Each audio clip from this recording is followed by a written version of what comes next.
awaken by caressing the boy and taking him on his knee. "Well, go on," said his son. Prince Andrew, without replying, put him down from his knee and went out of the room.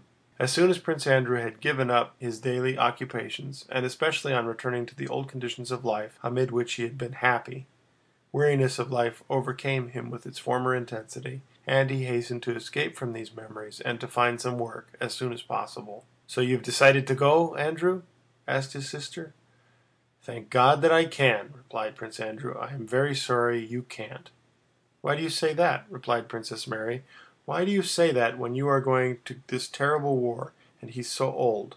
Mademoiselle Bourienne says he has been asking about you." As soon as she began to speak of that, her lips trembled and her tears began to fall. Prince Andrew turned away and began pacing the room. "Ah, my God, my God! When one thinks who and what trash can cause people misery," he said with a malignity that alarmed Princess Mary. She understood that when speaking of trash he referred not only to Mademoiselle Bourienne, the cause of her misery, but also to the man who had ruined his own happiness. "Andrew, one thing I beg, I entreat of you," she said, touching his elbow and looking at him with eyes that shone through her tears. "I understand you." She looked down. "Don't imagine that sorrow is the work of men. Men are His tools."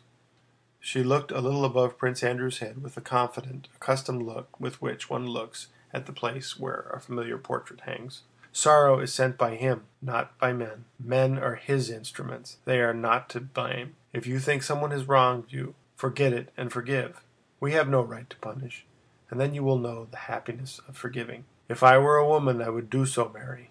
That is a woman's virtue. But a man should not and cannot forgive and forget," he replied, and though till that moment he had not been thinking of Kurágin, all his unexpended anger suddenly swelled up in his heart. "If Mary is already persuading me forgive, it means that I ought to long ago have punished him," he thought, and giving her no further reply, he began thinking of the glad, vindictive moment when he would meet Kurágin, who he knew was now in the army. Princess Mary begged him to stay one day more, saying that she knew how unhappy her father would be if Andrew left without being reconciled to him. But Prince Andrew replied that he would probably soon be back again from the army and would certainly write to his father, but that the longer he stayed now the more embittered their differences would become. "Goodbye, Andrew. Remember that misfortunes come from God, and men are never to blame," were the last words he heard from his sister when he took leave of her.